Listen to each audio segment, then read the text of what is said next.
अज्ञानाची झोप उडते।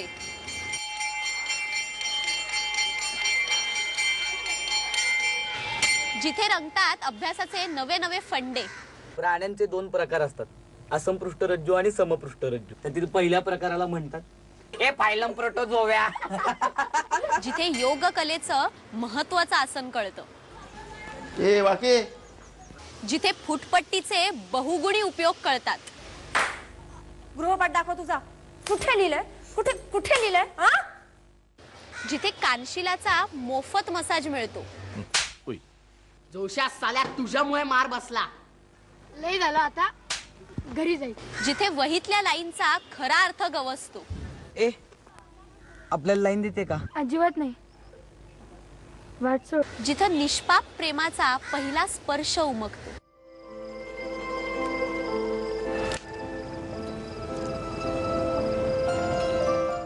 निषाद नवलखा आर्ट्स आणि ग्रेट मराठा एंटरटेनमेंट सादर करीत आहे मिलिंद बोकील यांच्या कादंबरीवर आधारित शाळा।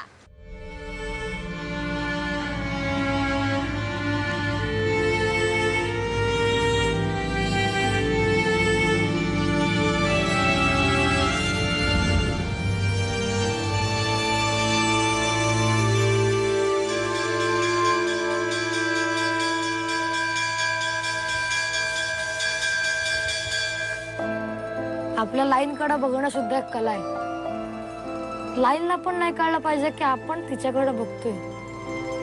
समोर मॅडम किंवा सर आले ना तरी पण आपल्याला आपल्या लाईन कडे बघता आलं पाहिजे, एकदम सूम मध्ये। शाळा कादंबरी वाचली 2005 मध्ये आणि झपाटलेलो कादंबरी वाचून, पण तेवढं शिक्षण नव्हतं त्या मीडियमचं, म्हणून असा विचार केला की थोडं शिक्षण घ्यावं या माध्यमाचं आणि मग शाळा बनवायला घ्यावी। मला घरी तुझी फार आठवण येते। इथे राधी शिरोडकर तुझी लाईन आली बघ। हाय मेरी केवड़ा, कैसे पटवरे तेरे को। लय झालं, आता घरी जायचं। आम्ही साधारण 1600 मुलं बघितलेली ऑल ओव्हर महाराष्ट्र, म्हणजे मुंबई, पुणे, कोकण, औरंगाबाद, नाशिक, जळगाव।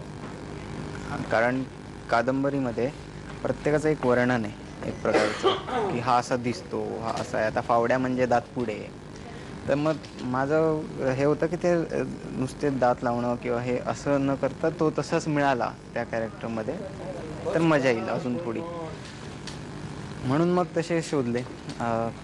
खूप वेळ लागला ते शोधायला, कारण वर्ष गेलं एवढी मुलांचे ऑडिशन घेता घेता, पण त्याच्यातनं असे एक एक नग मिळाले आम्हाला। कसं लावलं असतील रे?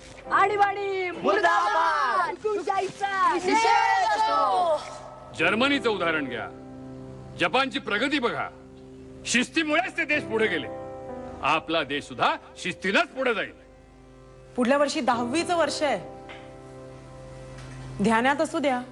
काय असा डिरेक्टर ज्यांनी खरंच खूप सिनेमावर स्टडी केले, ज्यांनी जवळजवळ इंटरनॅशनल स्टँडर्डचा पिक्चर बनवलाय, युनिट हॉलिवूडचं ह्या पिक्चरला, आणि सब्जेक्ट म्हणजे शाळा ही कादंबरीच तशी मला वाटतं is the most widely red कादंबरी मराठीतली, आणि त्या मुलांनी इतकं त्या सिन्सिअरली त्या कादंबरीशी प्रामाणिक राहून केलेला सिनेमा आहे। आणि आय थिंक एव्हरीबडी, म्हणजे मला तो सिनेमा बघताना असं मला माझं बालपण आठवलं, म्हणजे that whole growing up process तो इतकं ब्रिलियंटली मांडला आहे त्या पिक्चरमध्ये, आणि तो I think everybody should see the film. एक विचार कर, तू जर प्रेम केलंस आणि तुम्हा दोघांना जर कोणी त्रास दिला तर कसं वाटेल तुला? ए आपल्याला लाईन देते का? अजिबात नाही। वाटसोड बोल ना लवकर। मला तू आवडतेस। जवळजवळ 104 कॅरेक्टर्स आहेत या फिल्ममध्ये आणि प्रत्येकाने इतकं सुंदर काम केलं याच्यामध्ये की, आणि मोठमोठ्या कलाकारांबरोबर मला काम करायला मिळालं।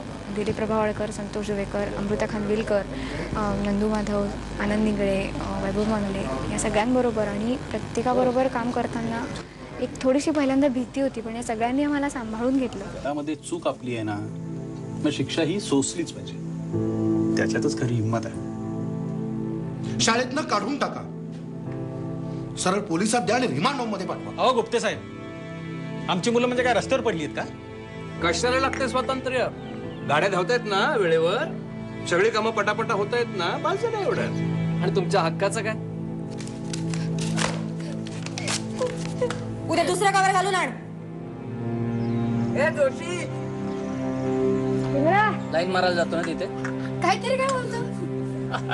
मराठी साहित्यात रसिकांच्या मनात खास घर केलेल्या मिलिंद बोकील यांच्या शाळेचे सिल्वर स्क्रीनवर भरणारे वर्ग तुम्ही 100% हजेरीत हाऊसफुल कराल अशी आशा करूया आणि इथेच निरोप घेऊयात. आता आपली भेट हाऊसफुलच्या पुढच्या भागात. तोपर्यंत बाय बाय. जय हिंद.